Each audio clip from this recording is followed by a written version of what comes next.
Good morning student. In 9th standard maths 1 first chapter sets we completed our practice set 1.4 and we start with problem set 1. In previous video we solved question number 1 and 2 and today we solve question number 3, that is word problem based on sets.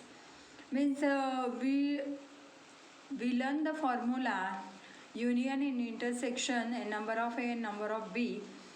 That formula we have to use in these word problems. The third question is, out of 100 persons in a group, म्हणजे total person 100 आहेत, 72 persons speak English. How many persons? 72 persons speak English. 43 persons speak French. 43 persons speak French. Each one out of 100 persons speak at least one language. म्हणजे 100 मधले at least एक language तरी बोलतात.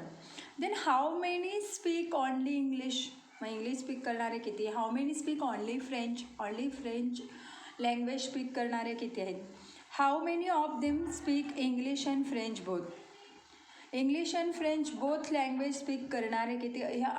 So in this word problem we give 3 questions answer. So first of all, in that we find out English and French language speak by the people both.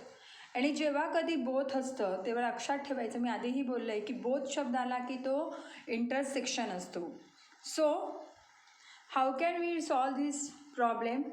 Here I explain this. Total number of persons 100. Let A be the set of persons who likes to speak English. They are, how many they are?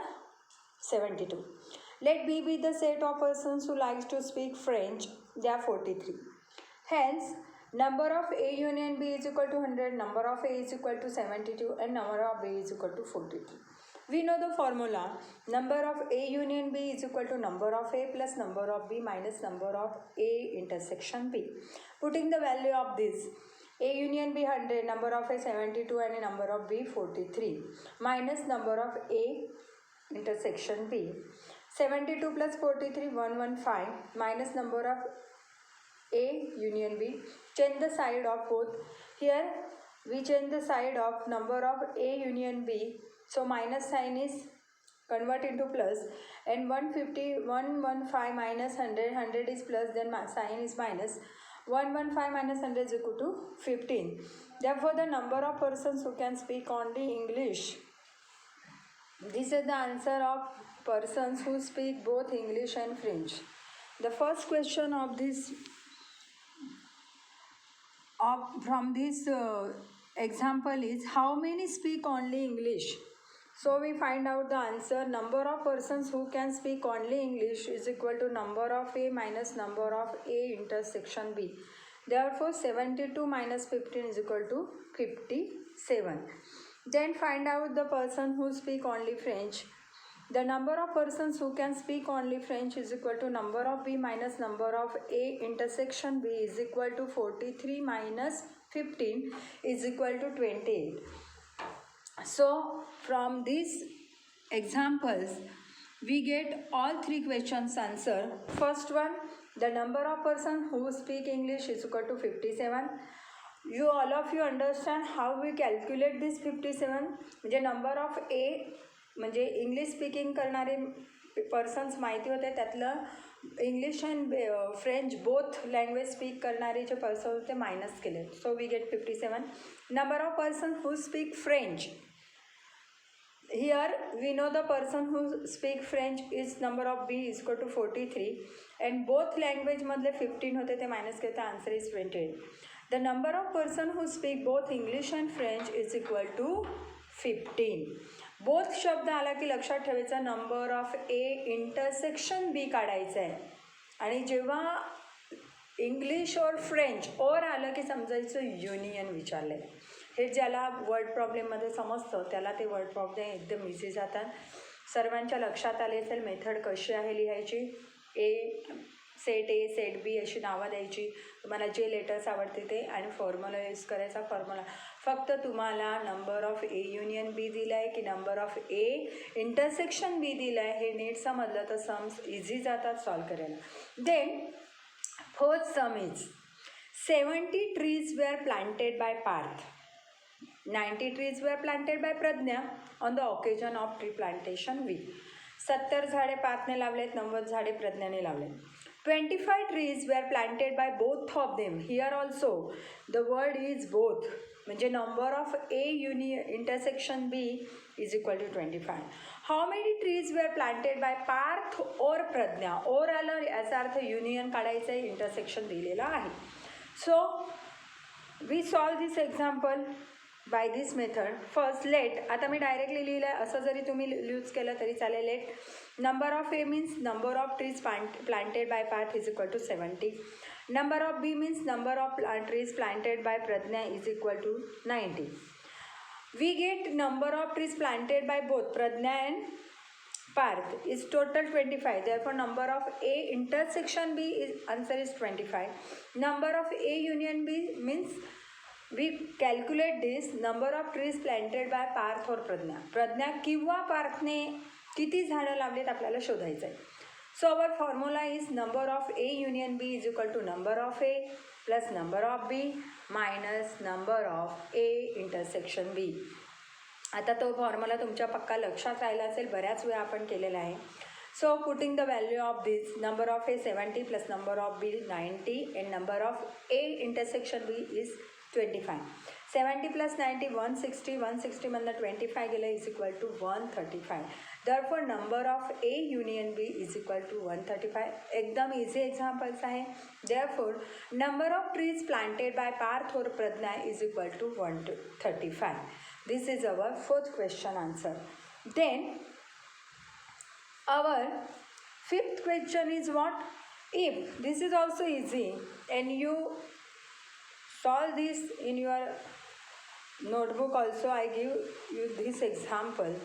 If number of A is equal to 20, number of B is equal to 28 and number of A union B is equal to 36, then number of A intersection B you have to find out. All of you know the formula. हा फॉर्म्युलावरच तुम्हाला problems solve करायचं आहे. Word problem. Number of A union B is equal to number of A plus number of B minus number of A intersection B. There is 4 union intersection A and B. फक्त ज्या values दिल्या त्या व्हॅल्यूला तुम्हाला shifting करता आल्या पाहिजे, side change करता आली पाहिजे आणि त्यानुसार त्यांचे साईन चेंज केले, प्लस और मायनस नीट केलं की आपल्याला आन्सर मिळून जातं. Here number of A union B is equal to 36. Number of A 20 plus number of B 28. मी फर्स्ट ऑफ ऑल मी 20 आणि 28चं ॲडिशन केलं. This we get 48 minus number of A union B. So I change the side of number of A union B. This is plus number of A intersection B is equal to 48 minus 36. 36ची side change केली. आधी पण आपण ह्या टाईपचं सम English आणि फ्रेंचमध्ये केलं आहे. 48 minus 36 is equal to number of A intersection B is equal to 12. इतकं इझी सम्स आहे. Then 7th one, 6 sums is cancel from your syllabus for this year only. तर 6वं सम्स तुम्हाला येणार नाही. देन 7th सम एकदम इझी आहे. Represent the union of 2 sets by Venn diagram for each of the following. म्हणजे union दाखवायचे आहेत 2 सेट्सचे वेन डायग्रामने. ते आपण कसे दाखवणार? तुम्ही युनियन असेही लिहू शकतात किंवा ए युनियन बी लिहू शकता, पण आपल्याला वेन डायग्रामने दाखवायचं आहे. एकदम इझी आहे. All of you know the Venn diagram. You have to draw circle और oval shape, whatever you have to want. Then A and B. So set A is the open curly bracket 3 4 5 7 curly bracket close and B is the set of open curly bracket 1 4 8 curly bracket close. In this 4 number element is common in both sets. So these two sets are intersect with each other. So ही जी पाकळीसारख्या सर्कलची आहे त्यामध्ये आपण काय intersection दाखवतो. A intersection बीचा पार्ट म्हणजे 4 येणार. And remaining elements are shown in that portion, means 3 5 7 1 and 8 and 4 is common in both sets. This is the A union B shown by Venn diagram. Then second one, P A open curly bracket A B C E F curly bracket close, and Q is equal to open curly bracket L M N E B curly bracket close. In both sets, we find that B and E are equal in both sets, so they are intersection of P and Q. So P intersection Q is equal to what? E and B. So here also we draw circle which are intersect with each other, and in this I show B and E and the remaining element in this portion, that P in P set A C F B also, but we don't show here because we show on this जी पाकळीचा भाग आहे त्याच्यात आपण तो दाखवलेला आहे. So remaining A C F and L M N we show this type. And from this 7th question, third one is also cancelled for this year. So we have to solve only these two. Then our 8th question is what? Here 8th question is write the subset relations between the following sets. From page number 18 there is a question number 8. तुम्हाला काही sets दिले त्यातले subset relation आपण subset शिकलेलो आहे. स्लिपिंगमध्ये you काढून त्याच्या खाली लाईन मारायची. हे सगळे सिम्बॉल तुम्ही नीट लक्षात ठेवायचे आणि ते डोक्यात ठेवून द्यायचे. First one, X is equal to set of all quadrilaterals, S is equal to set of all squares, V is equal to set of all rectangles, Y is equal to set of all rhombus, and T is equal to set of all parallelograms. आता इथे आपल्याला सगळे set दिले आहे. त्यामध्ये पहिलं आहे की quadrilateral. First one we have to understand each set is the subset of its set. म्हणजे प्रत्येक सेट हा स्वतःचा उपसंच असतो.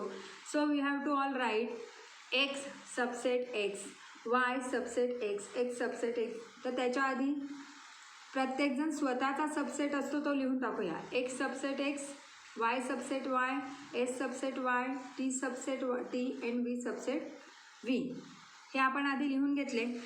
देन मग आपल्याजवळ पहिला सेट आहे सेट ऑफ ऑल क्वाड्रिलॅटर. क्वाड्रिलॅटर्स हा सगळ्या चौकोनाचे सगळे प्रकार क्वाड्रिलॅटर्समध्ये येतात. त्यामुळे जे स्क्वेअर, रेक्टँगल्स, रोम्बस, पॅरेलेलोग्राम्स आहेत ते सगळे क्वाड्रिलॅटरचे सबसेटच आहे ना. So S is the subset of x, v is the subset of x, y is the subset of x and t is also the subset of x. हे एवढं आपल्याला सगळ्यांना इझी जाईल लिहायला. देन फक्त आपण हे लक्षात घेऊया सेट ऑफ स्क्वेअर्स. आता स्क्वेअरची प्रॉपर्टी आपल्याला माहिती आहे. स्क्वेअरमध्ये all sides are equal and their angles are right angle. Same आपण रेक्टँगलचं घेतलं तर रेक्टँगलचं all angles are right angle but their opposite sides are equal. So स्क्वेअरमधला एक फॉर्म्युला रेक्टँगलमध्ये होतोय. So we have to write S is the subset of Y. त्यामुळे तुम्ही एस स्क्वेअर जो आहे तो वायचा म्हणजेच सेट ऑफ व्ही सुद्धा लिहू शकतो. S is the set of V हा लक्षात घ्या. V means what? Set of rectangles and S means set of squares. म्हणजे स्क्वेअर हा रेक्टँगलचा सबसेट होणार. देन दुसरं आपण लिहू शकतो की स्क्वेअरच घेऊया आधी. Set of all squares. Set of all squares जो आहे तो आता रॉम्बसेस म्हणजे तुम्हाला माहिती आहे समभुज चौकोन. ह्याच्यामध्ये स्क्वेअरमध्ये ऑल साईड्स इक्वल असतात, त्याचप्रमाणे ऑल साईड्स इक्वल्स असतात, त्याचप्रमाणे स्क्वेअरमध्ये सुद्धा ऑल साईड्स इक्वल असतात. Therefore S is the subset of Y. कारण की रॉम्बसची प्रॉपर्टी एसमध्ये आहे, फक्त त्याचे एंगल्स राईट एंगल्स नसतात. त्यामुळे स्क्वेअर हा रॉम्बसचा सबसेट होणार. Then we have to select rectangles and parallelograms. रेक्टँगल्समधल्या ज्या फ्रंट साईड्स आपल्या ऑपोजिट साईड्स इक्वल्स असतात आणि पॅरल असतात, तसंच आपल्या पॅरेलेलोग्राममध्ये सुद्धा त्याच्या ज्या साईड्स असतात त्या opposite sides are equal and parallel असतात. So we have to write here V is the subset of T. त्यामुळे V हा Tचा सबसेट होणार आहे. देन तुम्ही अशा प्रकारे 2-4 वेगवेगळे तुमच्या डोक्याचा वापर करून आणि त्याचे सगळे जे गुणधर्म आहे, कॅरेक्टरिस्टिक्स आहेत ते लक्षात घेऊन त्याप्रमाणे आपण सबसेट लिहू शकतो. स्क्वेअर हा सुद्धा पॅरेललोग्रामचा सबसेट होणार आहे. देन रॉम्बस हा सुद्धा पॅरेललोग्रामचा सबसेट होणार आहे. म्हणजे त्याच्याही साईड्स ज्या असतात ती चारही साईड्स इक्वल असतात आणि पॅरेललोग्रामच्या फक्त ऑपोजिट साईड्स इक्वल असतात. त्यामुळे ते सुद्धा त्याचे सबसेट आहेत. हे जरा नीट लक्षात घ्या. तुम्हाला सगळे नाही जमले तर इच सेट इथं सबसेट ऑफ इट सेल्फ ते लिहू शकतात. आणि सगळे उरलेले सेट्स हे जो एक्स सेट आहे क्वाड्रिलॅटरचा त्यांचे तो सबसेट आहे तेवढे तर तुम्हाला सहज लिहिता येतील. Then 9th and 10th also cancel from your syllabus for this year only because of coronavirus. And then 11th number question is, this is also easy one, all of you solve this easily. If number of A is equal to 7, number of B is equal to 13 and number of A intersection B is equal to 4, then number of A union B is, what is the value of this? So here we also use the formula number of A union B is equal to number of A plus number of B minus number of A intersection B. सगळीकडे आपण असाच formula आहे. तुम्ही ह्याच मेथडने जायचं आहे. कुठेही गोंधळ करायचा नाही. वेगवेगळ्या टाईपचे सम्स आपण बघितले आणि इझी आहे. Number of A is equal to 7, number of B is equal to 30, 7 + 13 - 4 is equal to 20 - 4. Therefore number of A union B is equal to 16. So all of you understand this, your first chapter sets. I give the symbols of all this in next video. So all of you remember these symbols. What is the subset, union, intersection. त्याच्या आधी आपण जे काही शिकलो equal sets, त्यानंतर singleton set, empty set, हे सगळे जे आहेत किंवा finite, infinite, all you revise this and read your textbook. Then listing method, roster method, सगळं तुम्ही रूल मेथड लक्षात ठेवायचे आहेत आणि त्याप्रमाणे हे चॅप्टर पुन्हा पुन्हा रिवाईज करायचं आहे. Here we finish our first chapter. Hope all of you understand. All of you write this problem set in your notebook and revise well. In next video we start with our new chapter, that is second chapter, that is real numbers. Thank you.